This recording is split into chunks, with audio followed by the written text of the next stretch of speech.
सेवारो नमस्ते, सन्चै हुनुहुन्छ? मेरो नाम चाहिँ कल्पना लिम्बू अनि म पनि सन्चै छु। आज चाहिँ हामी बर्थडे प्रोग्राम छ 2 गतेको, त्यही भएर त्यहाँ जानु लागेको रातिको 8 बजे।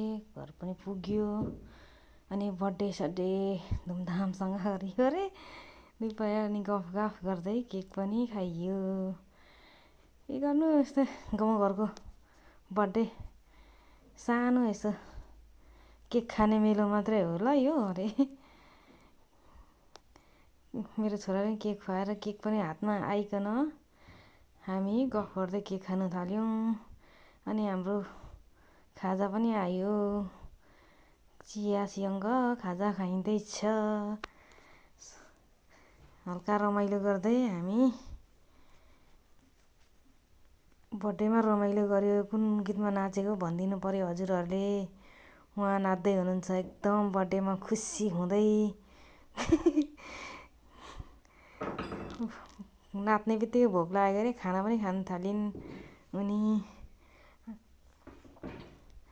यस्तै छ। धन्यवाद हजुरहरूलाई मेरो भिडियो हेरिदिनु भएकोमा।